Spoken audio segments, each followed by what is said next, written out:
All right, here we are for another video. Here I got a Gottlieb Dragon System 1. I picked this up. It needs all kinds of work. It doesn't boot. We're gonna go through. We're gonna test voltages. We're gonna get it booting, and then we're gonna clean it, wax it, make it play good, and then we're gonna play some pinball. All right, let's get started. All right, so let's see what it's doing right now. I'm gonna turn it on. And it's doing nothing. So with these system ones, it usually takes about 5 seconds, and then you hear 2 clicks, and then the displays come on. So you can't tell immediately that it's not working, but obviously we didn't hear the clicks, and the displays didn't come on. So we're gonna find out why. The first thing that you want to check are the output voltages on the power supply, which is in here. So you gotta have the key to the head, unlock the head, and this door opens. And this door opens. And here is the power supply. Let's zoom in on that and see what the voltages say. So here's the power supply. Power comes in through this plug. Right? And you can put it upside down. A lot of times this sticker is missing. So it goes this way. And then you can unplug these when you're testing the power supply. You got these two unplugged. And actually, this one's pretty easy to test because the voltages are labeled. But if you see there's a common here, which is ground, and there's a common here, which is ground. So interchangeably, the test points use different grounds. So we'll go over that. But sometimes if you're on the wrong ground, you're not going to get the voltage, and that can be confusing because those grounds actually aren't connected together. But let's go ahead and test this power supply out. Pretty common for the power supply to not work. All right, so the game is turned on, and I have my clip lead on carefully on the common, the top common. So let's see what the 5 volts says here. 2.5 is not nearly enough. This pot does actually adjust the 5 volts, but it usually doesn't work because it's old. This top pot here is for adjusting the 5 volts, but we're getting no adjustments. So power supply is not putting out 5 volts. We know right away that's one of the problems. Let's check the rest of the voltages. 12 is dead on. That's good. And then this one says 60. But that might be the other ground. I think these bottom two are the top. Here we go. So 8, this bottom pin here, 8, uses the top ground. This pin here that says 4 is incorrect. But it's still, I think that one uses the top ground too. And then we carefully change our test lead to this one to check the other voltages. 60 volts here. Oh, I got to change my meter. This one should be 60, which is pretty good. And this one should be 42, so that's close enough on this one. But biggest thing here is the 5 volts. That's the heartbeat of the game, and it is not correct on this. I normally just replace these boards if they're not working because they're like $90 for a brand new one. Modern components, less heat, more reliability, more stable voltages, all that. But for the sake of argument, sometimes you get lucky and it's just cold solders on the back of these boards. So we're going to check the board for cold solders. And then if that doesn't work, I'm just going to replace it. It might just be a voltage regulator. I don't know. But on these boards, I haven't had a lot of luck repairing them. So I'm not going to. I'm just going to, if it's not cold solders, we're going to put a new one in. I really like the golf power supplies on eBay. A guy named, I don't remember his name, but his eBay brand name of the boards are Golf, Gulf, like Florida. And those are good boards. So if our power supply is no good, we're going to put the golf board in. So these boards can be a little bit of a pain because you do have to remove this regulator on the back in order to get the board off of the bracket in order to see if there are cold solders on these pins, which is super common. A lot of times they've been done already, but if they haven't, that definitely could be the problem. So we got 2. We got to remove the regulator here. Oh, it's hard to.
All right, here we are. We got a view of the backs now.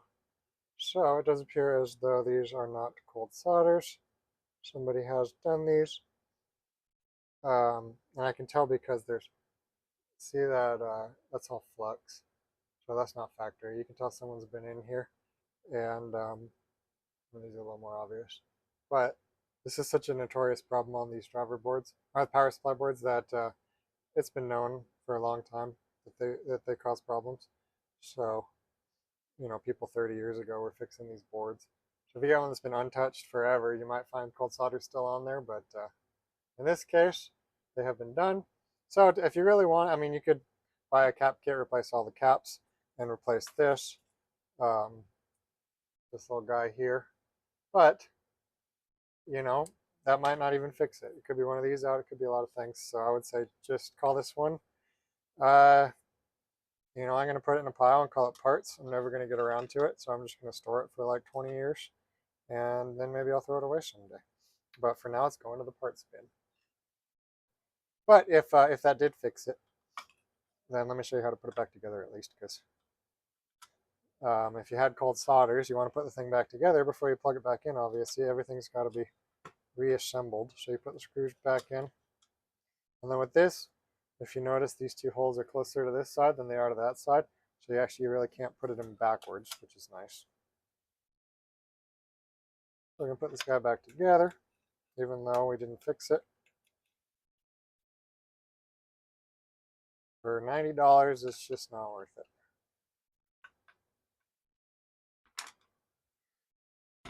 If you want to fix it, there's other videos out there on how to fix these, but I'm not going to cover that here because I'm not going to fix it.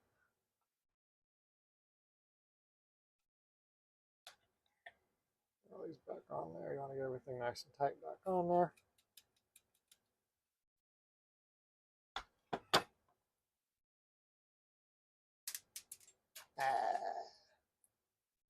Lost a screw. All right, let's get this guy back on here. There's supposed to be like a little rubber thing here that insulates the screw from the housing, but it had fallen apart on this one over age. So you kind of need that, I think. But this one broke, and then I dropped it down the back. Oh, here's what's left of it. Let's see if I can show you here. Here's what's left of it. There's supposed to be like a little built-in washer or something. Let's see if we can just kind of makeshift that guy in there. Nope. See, it's a lot of work even just checking the cold solders. I'd say if your voltages are bad, just don't even bother. Just get the Gulf. Got that back in there.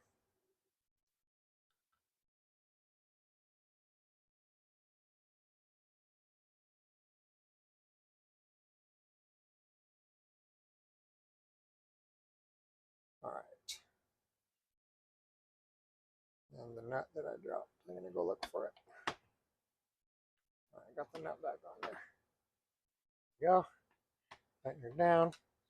And you do want to snug these pretty good.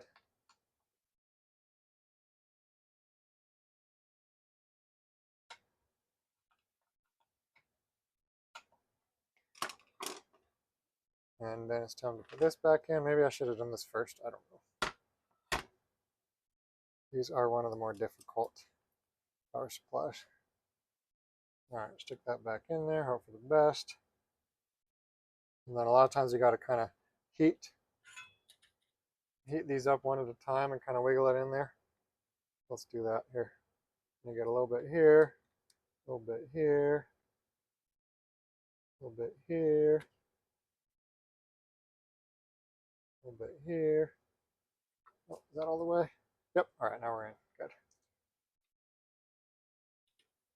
Then you screw it back in, and then you put it in the trash. Or put it in the back of your game, so 30 years later, somebody will find it. And then they'll try the same thing. They'll be like, I don't know, did someone do the cold solders? They'll take it apart. They'll be like, this thing's trash. And they'll throw it away. Put it back in there for another 30 years. Endless loop. All right. Oh, and you would definitely want to resolder, which I'm not going to do because if it ever gets rebuilt, they're just going to take it off again. You'd want to resolder that. All right. Let's put the new power supply in. All right, here we got a brand new one. I got it off eBay from, it's made by Pinball.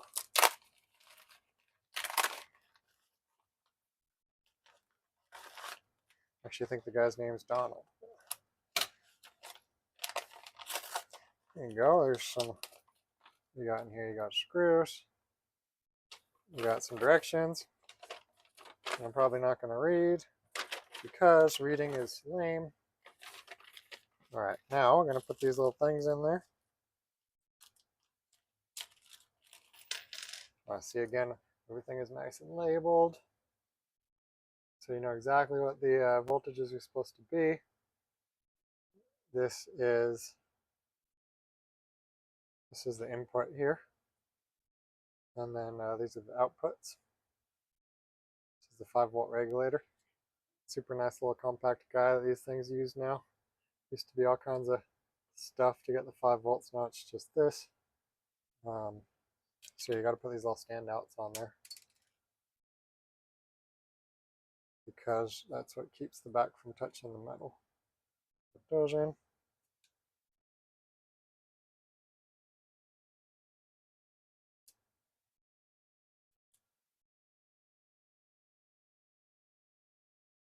And then we're ready to that one sucks.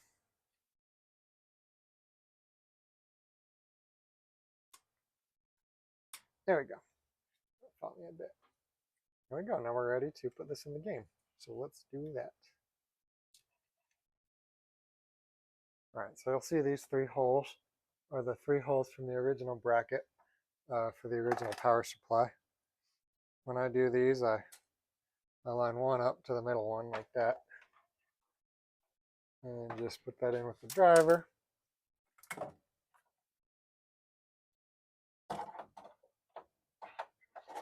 In the hole there.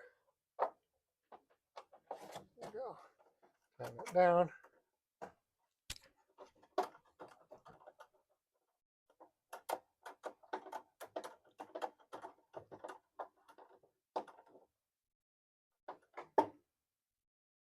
Now I'll try to get it straight. And I'll just use my drill for the other 2.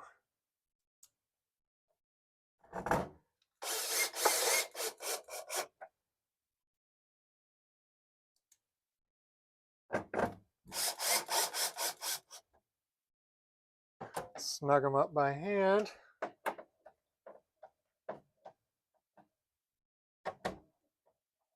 All right, now let's test the voltages on this board.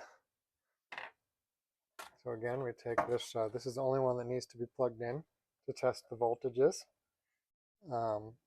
So if your sticker has fallen off, it's the skinnier side down, the fatter side up. So the sticker does say this side down, but that is on the skinnier side. And the fatter side goes up like this. Don't plug it in backwards. If you do, you just kind of broke some stuff. I don't know what, but definitely broke stuff. We got to put the ground on.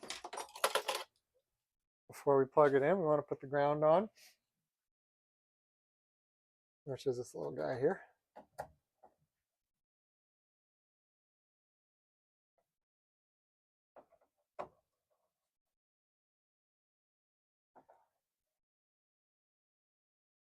All right, now we can test the voltages. Now let me turn the game on. Game is on. And put the ground. Little test lead here, and you do make sure not to touch any other ones with it. There we go. It looks like the one next to it is ground too. So, all right. Got my meter. Can't read that. Higher up, not like there. There you go. You can kind of read that. We got 5. Wow. 5. Negative 12. And then, see, these get nothing because they're the wrong ground. Oh, never mind. What's that giving me? Maybe on this one, the two grounds are tied together. I don't know. On the original board, you'd get nothing because that's the wrong ground. So on this board, they tie the grounds together. So it doesn't matter if your lead is on this ground or this ground. You will get the same reading, which is not the case with the original board, which I mentioned. Yeah. It's also got nice laid out test points for you here. So for fun, let's check them there. This one says ground. So we got 12. We got, so 12 is usually unregulated. What's they call the unregulated 12 volt. So it doesn't have to be exactly 12. 5 has to be pretty super close to 12. But as you see here, we're getting 14.9. That's not a concern. That's fine. So let's go ahead and 5 needs to be pretty close to 5, which it is. It's just negative 12. Got positive 12 and negative 12. Then we got the 8. And we got the, that one says 70 to 80, so it doesn't really matter. 93, it's a little high, but I wouldn't be concerned. That's good enough. Really, the only one that has to be perfect is your 5 volts. The other ones you get some leeway with. All right, let's hook the rest of the game up and see if it boots. So I turned the power off. I didn't want to do this with the power on, but you just plug this one back in. This is your MPU up here. This one goes over to your. It looks like it goes over to the displays. It goes over to the displays. Probably among other stuff. All right, so now we can, let's back up here and turn the game on and see if it boots or not. All right, let's turn it on here. Yeah, see, that's a bad sign. That's not what you want. Displays came on way too soon. You didn't get the 2 clicks. It should take about 5 seconds to get the 2 clicks. And this display doesn't show anything. So right now you're just kind of getting a brain dead ghost. So let's see what we can figure out. All right, so the next thing is to take a look at this board, which is the MPU. Someone had removed the battery. Can't say for sure if that is what would do it or not, but I think first thing you want to check is these are called edge connectors. They're notorious for not making good connections. See how they're all kind of dirty? So we're going to take this board and put it on our bench and clean it.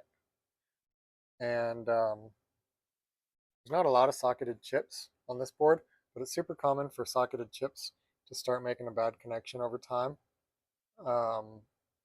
Now, if you knew this board didn't work 20 years ago when the game started sitting, that's a different story. But if it works 20 years ago and it's not working now, this is really the only, this is D, actually says up here, D. Coincidentally, the game is called Dragon and it uses ROM D, but I don't think that's going to be the case on all the system ones. D doesn't always match the name of the game. But this is your game ROM. So the only thing that's game specific on this board is this chip. So we're going to take the chip out, we're going to clean it, we're going to put it back in, we're going to clean all the edge connectors, and we're going to see if that makes any difference. And we'll put a battery in too. So I use my fiberglass brush pen. Amazon has them. Yeah, fiberglass brush pen.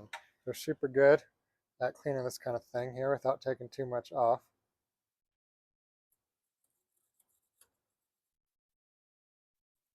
Gently. See how nice and smooth it is now.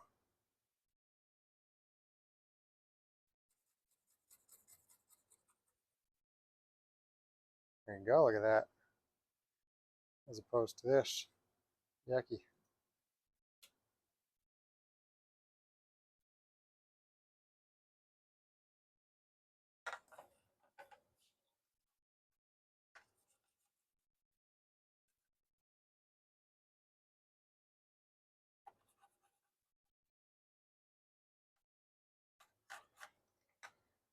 All right, I'm going to do all those real quick.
Alright, now time for the battery.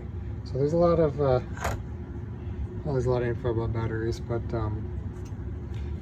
this game originally had a rechargeable battery in it, and that means that the board puts a little bit of voltage to the battery to keep it charged. But generally when you put a battery pack in, you're not going to put a rechargeable one in there. So you got to use a diode. Is this on? Hello? Okay, that's good. So how do we put a diode in? Well, there's a little bit of trick to that too. This isn't really a science, but diodes have a banded side and a not banded side. So without getting too technical, the banded side does not let power go through it, right? So power can go this way, but it cannot go this way. So in this particular instance, that's all we care about. So that means that the banded side goes towards the board. The non-banded side goes towards red or plus. So let's do that. Go ahead and do that here.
Alright, banded side goes down on the plus.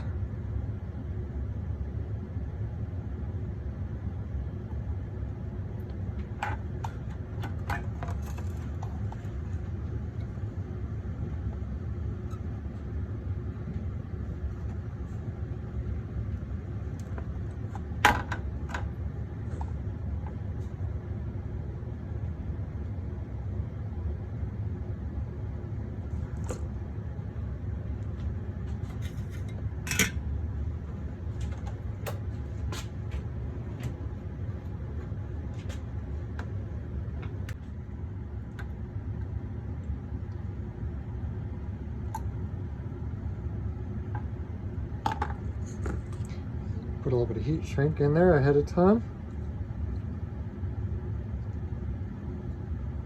And I use these little holder packs. They're from China.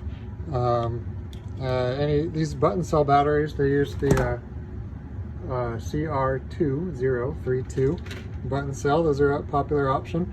Also, a 3 battery AA pack would be fine, as long as you put the pack far enough away that if it leaks, it doesn't take your board out. Either one of those is okay. There's a lot of options for batteries, and I'm actually not a super expert on that stuff, but these are the packs that I have, so they're the ones that I'm using. There we go, look at that. So we're just going to go ahead and solder this little guy.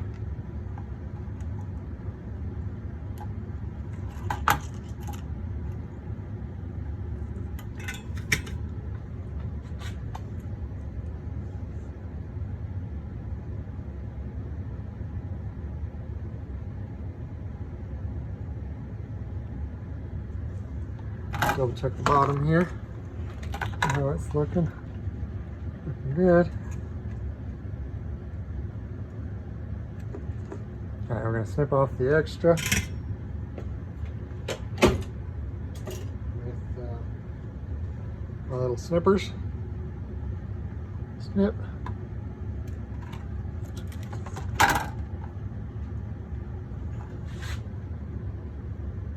Yep.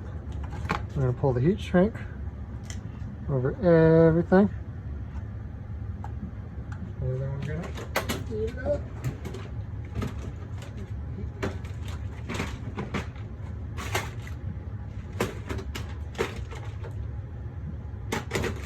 There's the heat there.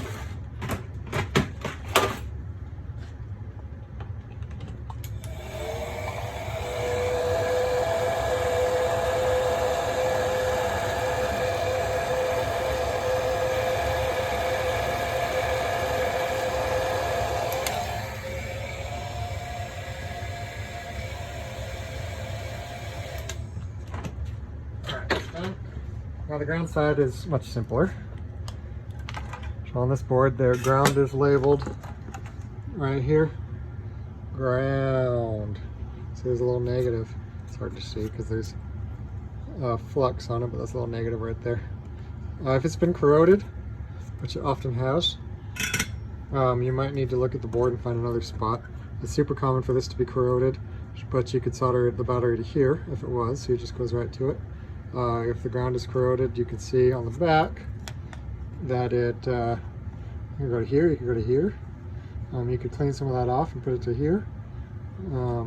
Also goes to here, into here. So you can put the battery on somewhere that's not corroded. If there's mild corrosion, if the corrosion's bad, your board's not going to work anyway, so it doesn't matter. But if it's just a little bit.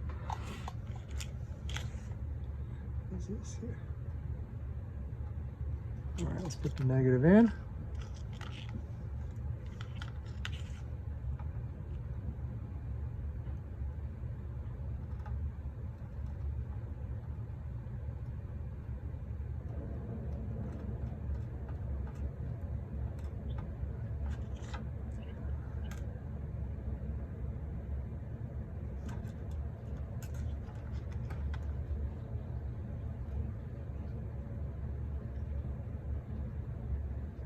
Looks good.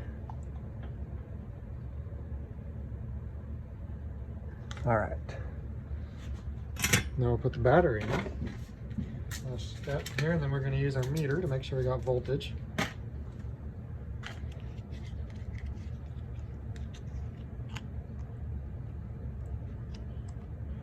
Well, this battery pack is no good. All right, I'm going to fix that real quick.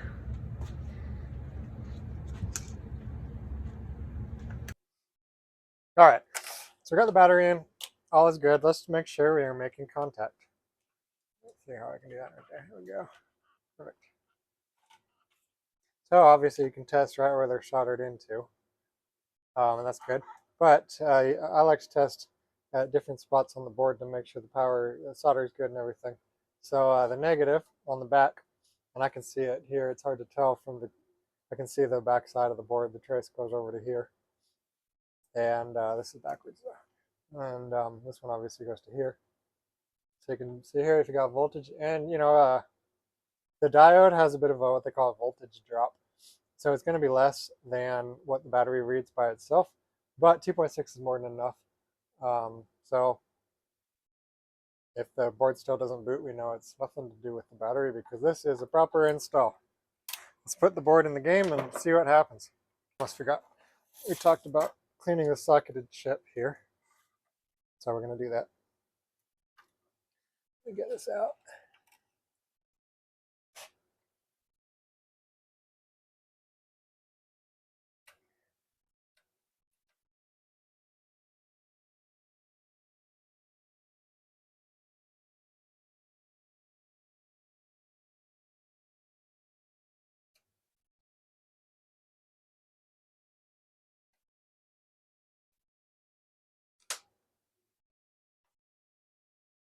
Now we can take a look here. How does it look?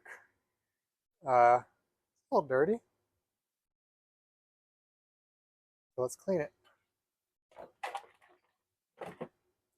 Let's see here.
Tiny.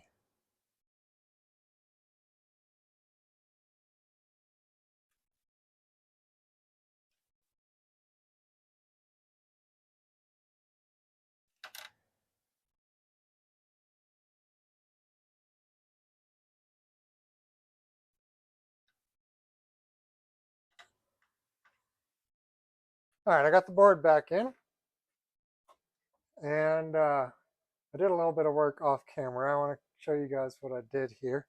Put the board back in and it was doing this. Same thing as it was doing before, which might have been the only problem, probably was the only problem this whole time, except for the power supply. That definitely was not working. But it was doing the thing where you turn it on and immediately the displays come on, which is not what it's supposed to do. Super frustrating. So I found out that I unplugged everything except this one on one of my working games. And if you have this unplugged, this unplugged, this unplugged, and this well, these are the displays.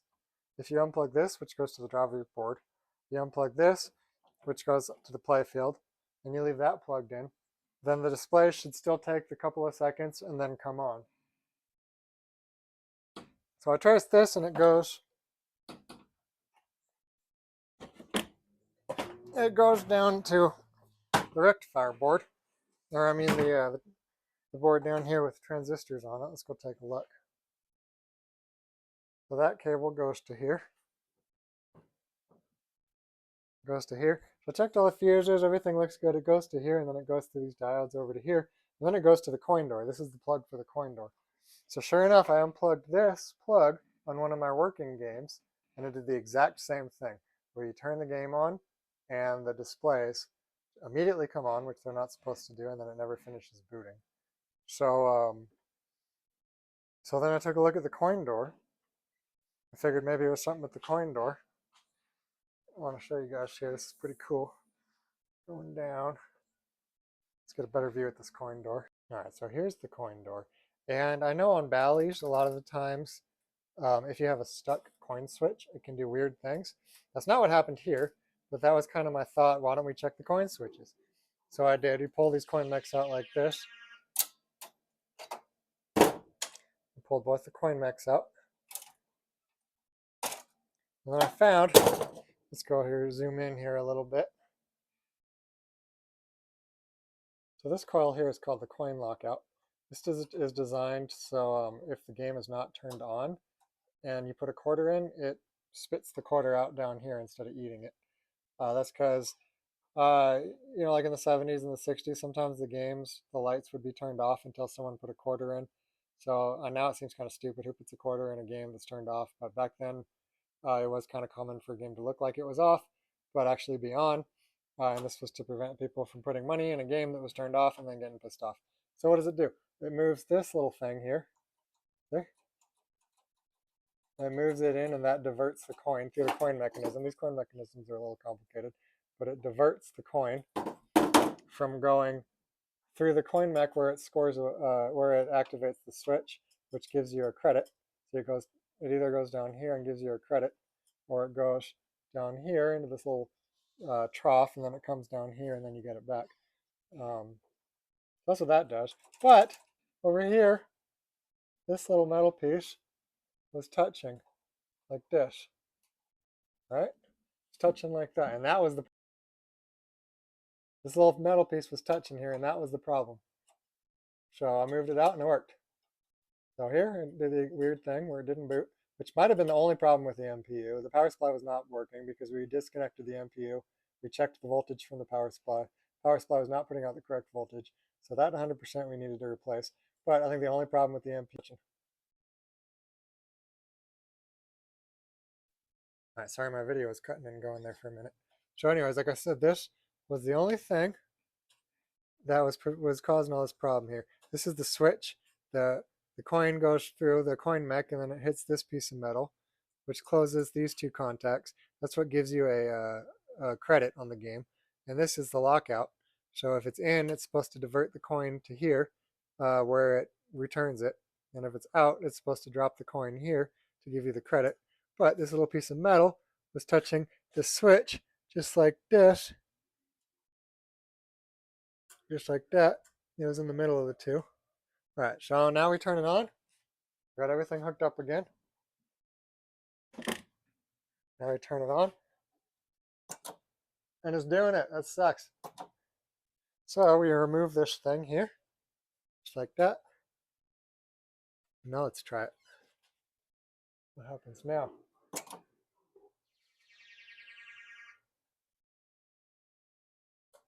Hear those beautiful 2 clicks? That's what you want to hear. This is a game that is properly booting. You should take a second, get the 2 clicks. Also notice the displays are coming and going. When they were just locked on before, they were just on. That was just a brain dead ghost display. I get calls all the time for these games. A lot of times it's a power supply or MPU problem. I haven't actually had it be this coin problem before, which is why it took me a minute. But I get calls on this game all the time where they say the displays work, and on a lot of games, if the displays come up, that means the game is properly booting, and that you have your logic is probably mostly there, and you got other minor issues. But in this game, when they come on immediately like that, I don't know why they do it, but that means the game's just not happy, brain dead. And also, I noticed before this is how many credits you have. This one was off before. So now we got all the displays working, and that's a big step because now it's just little things probably. So let's see what's next. All right, so I got it all put back together. It's booting, but it's not starting a game. So I push the button, nothing happens. And I push the coin switch buttons, nothing happens. So I went ahead and I have another board here off a different game that works. So I put this board in the game and it worked properly. So this, you see that? This here is the connector that goes to the coin door. And then if you look at this connector, it goes to these holes, which just go to the other side. Those are pass-throughs. So pretty much every one of those goes to this chip, which is a 7404, which is a common chip. So my thought is that maybe that coin switch issue ended up taking this chip out, which is why the board's not working. I'm going to go ahead and swap this chip out, and then we're going to see what happens. Cross our fingers. Here we go. All right, I got it on my bench. We're going to go ahead and swap this chip out. Now I do have this fancy FR410 Hacko desolderer, which I know you guys probably don't have, but I'm going to use it because I like it. Otherwise, you'd be doing it with a regular soldering iron and a solder sucker, which I do a lot on service calls because I don't always have my cool toy with me on the service calls. But for now, I'm going to cheat and I'm going to use my fancy thing. All right, so if I was doing this without a fancy tool, what I would do is I'd take my little cutters and I'd cut each tab off here from the top, right? And then you get the chip off. And then you can put fresh solder on the bottom of all of these. And then you can suck up what you can. But also you can take your, at that point, you can take these and just kind of pull on the pin a little bit. Put your soldering iron on here. And then you can kind of pull them all out one at a time. Because then you're being super gentle. You're not pulling any traces up. And then you can use your solder sucker to clear the holes out. Once you get the pins out, then it's pretty easy to clear. So that's one way to do it. It's more time consuming, but it usually doesn't pull any traces, which is ultimately your goal, is to not completely ruin the thing by pulling traces. But with this tool, either way, you want to add a little bit of fresh solder, because then the desoldering is going to work a little better. You're actually adding new flux. So I'm going to go ahead and touch each of these here, and then I'm going to try my gun out and see how it works. I just got this thing pretty recently. I had a different one that was a little bit smaller, but this is the fancy one, so I'm going to try it out. See how good of a job it does. See if I still have to cut. If I still have to cut all the little tabs off the chip or not. Then of course when we're done, we're going to put a socket in. So if it ever needs to get swapped again in the future, you just got to pull it out, put it back in. There we go. Don't break it. This thing's pretty cool. What do we got here?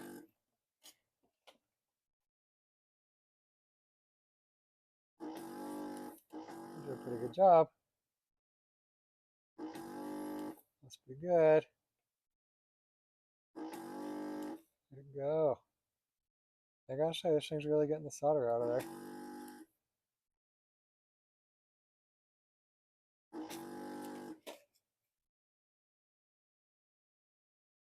It's just gonna come out nice and easy.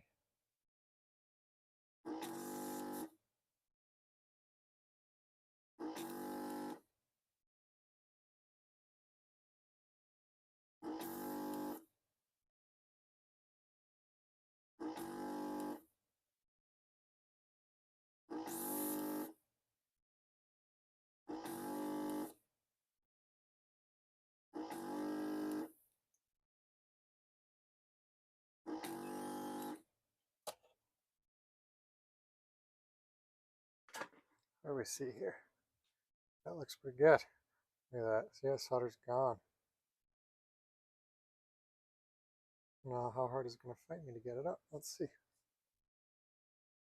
You don't want to get too violent with these because then you ruin the traces, and then you look like you're an amateur because your board's all jacked up. We don't want to do that, do we? What we got here? Which one is it? Where am I? Over here. There we go.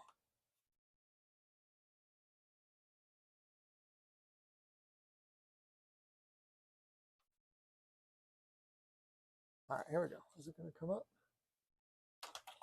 Just give it a little tug. Look at that, came right up.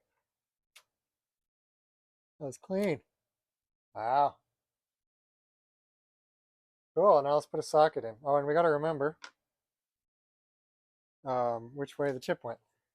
So a lot of these sockets are going to have like a, actually have this little container here of all my little sockets. How many is this one? Is it this one? No, it's too many. This one. Of course, that's the one I got one left of. All right, that's good. So, if you see, I kind of do it a little differently in different spots. This one has a little, I know it's got a dot on both sides, which is super confusing, but the bigger dot is the one they're talking about. So sometimes it's a little divot, sometimes it's a little dot. The dot goes on the same side as the divot here on the socket, which is kind of like the up position. You want to make sure you don't get that in backwards. Something to pay attention to before you pull the chip is which way was it in. You know, you don't want to. That just looks really clean, I gotta say. Wow. All right, let's put the socket in.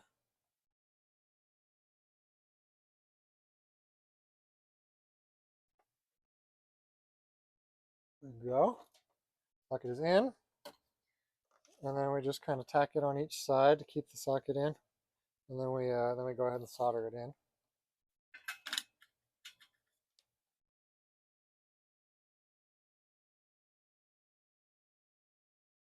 Do one here and one here to get you started. All right, now it's in there. I just go ahead and do them all.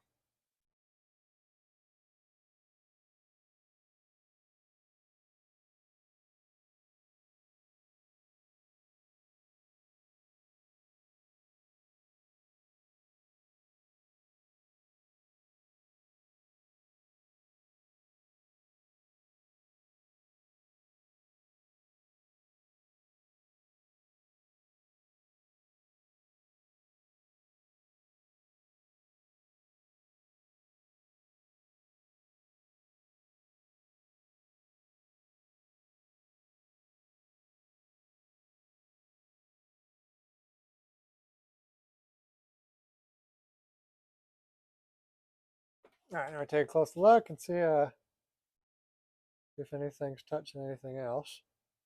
But I don't think it is. That looks pretty clean. Pretty good. Take a closer look. What do you think? Is that in there? Nothing. And you can test it with the meter to see if anything's touching. But I don't think it is. Solder likes to stay together. All right, so now we put the new chip in, and then we see if we fixed it. All right, let's see if we fixed it.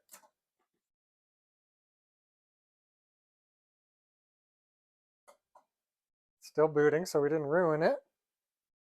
See if we can add credits. That was not working before. It worked. So this digit's out, so that's probably like 13 or something, but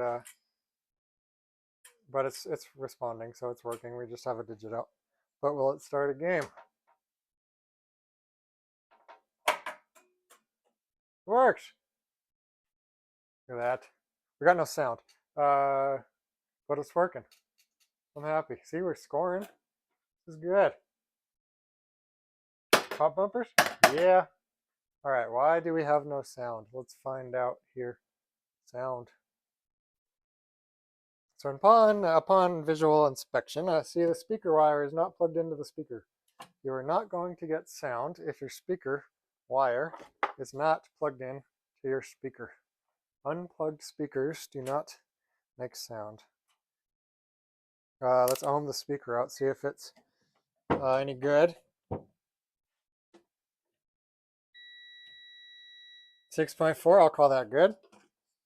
Plug this back in.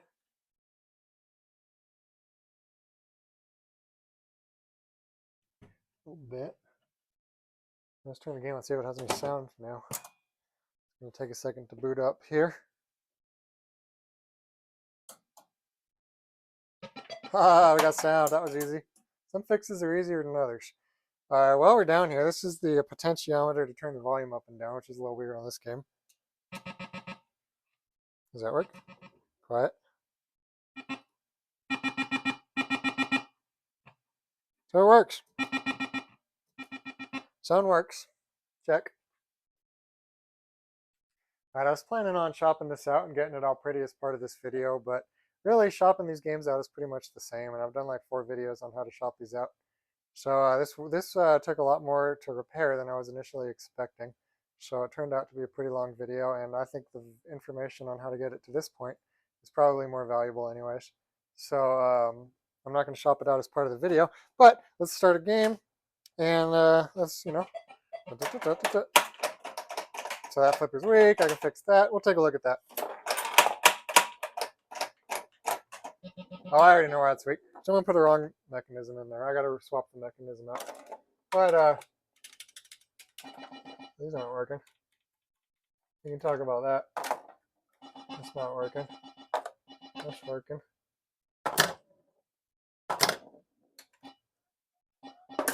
Does that work? Yes. These are called vary targets, and they are very much a pain in the ass. They don't always work. Sometimes they do. Sometimes they don't. It's working. Everything's good. That didn't work. But it does if you poke it, so it just needs to be cleaned. Alright, so these rollover targets are kind of notorious. Usually one works, but they're kind of notorious for not working because there's just not a lot of travel on them. So you don't really get to push really hard. You don't get the switches pushing really hard against each other. They're just kind of lightly tapping each other. So they're a lot more prone to dirty switches. As opposed to these, there's kind of a lot of travel on these switches. These have a little bit of travel. So let's take a look at the bottom of the playfield and see if I bet you we clean them and they just work. All right, here we are. So we are live here. Well, these are doing nothing. I cleaned them and they're doing nothing. But the 4 switches that are not working all have 1 wire in common. And this is just a jumper, so this color is not accurate. What was that? Oh. Oh, that's the spinner. That's not engaged. Does this work? No. Yeah, these just don't work. All right. So this is the proper color. It's brown and white. So I got the manual out. First thing I did was figure out what the switches are. what number they are. That was page 5. So here we got 34, 32, 31, 30, 30, 31, 32, 34, not 33. So then you go to the wiring. And do it. So these pinball machines, if you're not familiar, they have what they call a switch matrix. And I can show you when we get to the paper. Here it is. So here they call it strobes and returns. But essentially, it's a lot of switches. And there's not enough spots on the board to have a wire for each, 2 wires for each switch. So you get rows and you get columns, right? So this is one connector, A1, J7, 2, 3. So that's one connector, and this is another connector. So if the wire from this connector meets the wire from this connector, then it activates the switch. Yeah, I could explain that better, but I didn't. Anyways, here's 34, 32, 31. So here it is. They all have this. Remember we found that brown-white wire. So we were looking for A1J7-17. All right. So we're going to go to the head and we're going to find that connector. All right, so the game is turned off now. So we're looking for A1J7-17. Here is A1J7. And this must be 17 because that's the right wire color. We'll buy it.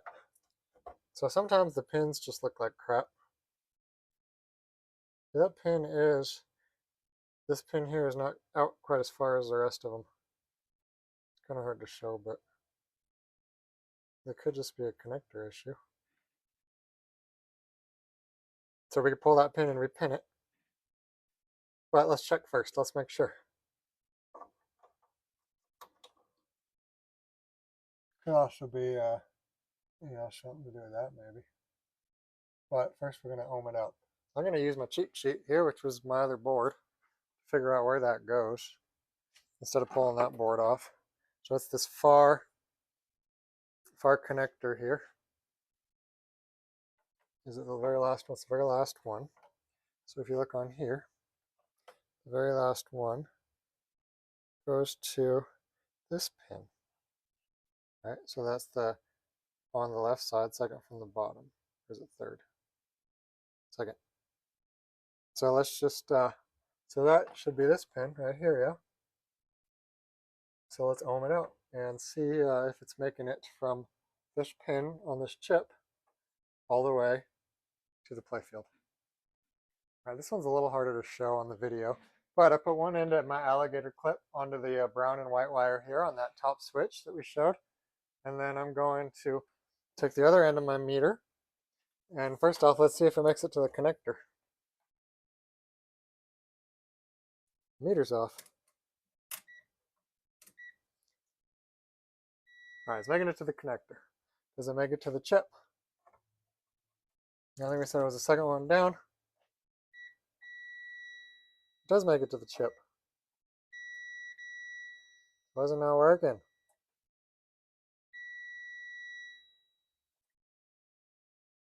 It's probably not the other side because that's a bunch of different connectors, and when you get a bunch in a row that don't work, it's usually the common wire. So maybe this chip's bad too. That's a 7405. Let's turn it on again. Maybe we just fixed it by wiggling wires around. I don't know. Or that chip's bad. Gotta do another chip.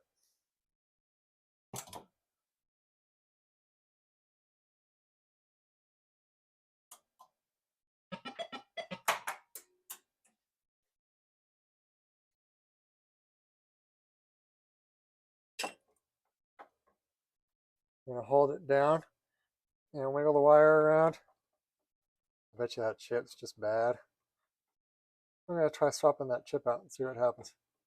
Because it made it. We tested the continuity. I had one bad chip on here. Wouldn't surprise me to have another.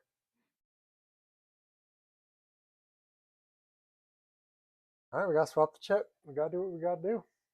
We need a 7405.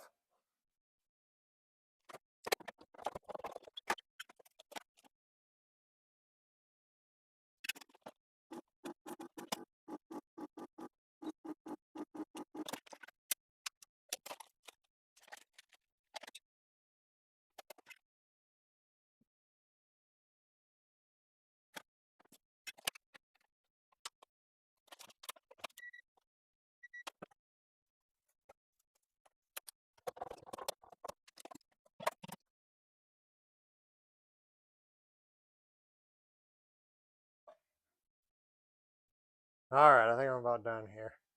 Put the new socket in, socketed chip, 7405. I had to find some, and now they work.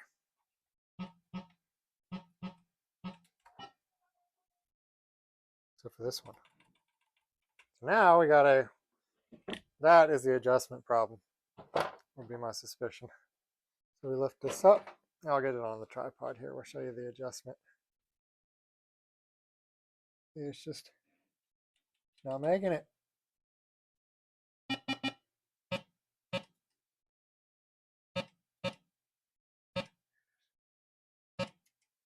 I bet you if it was making it, it would work. Man, look at that. All right, so we got to adjust. All right, we're good. So the spinner moves the light. That part works, but and when I test these, I like to test them with a ball because sometimes you poke them with your finger, they work fine. So we got all four. 1, 2, 3. Anyways, they're all working. And I think that's about it for this video. Now it just needs to be cleaned, waxed. All the rubbers need to be replaced. Look at that. We shouldn't be able to just pull these in half. But anyways, that's easy. And then I think we're good. It's a good video. All right, we're finished here with this wonderful dragon. It's ended up being a little more work than I thought. A lot of times you just put that new power supply in and bam, everything works. I'd say most of the time that's the case. But this game had been sitting for, I don't know, maybe 20 years, maybe 30. I got it from an estate. I bought a large lot. It was about 30 pinball machines, and this was in there. It was not set up in the house that I picked the games up from, so it's unknown origin, but it had definitely been sitting a long time, and that will cause problems. So we worked them all out. There were some chips that I had to replace on the board. I don't usually have to do that, but in this case I did, and it fixed it, which is nice. Normally that board, it either doesn't boot, and if you can't get it to boot, you just replace it because it's a hard board to fix. But when you get switch issues and you know, a lot of times that can be a little easier to fix, but that's not very common on these boards. Maybe it was because of that short in the coin door. It took both those chips out. That's definitely possible. But we fixed it, and now this game is ready to go, and hopefully you guys learned a little bit. And I'll see you on the next one. Until then, keep flipping.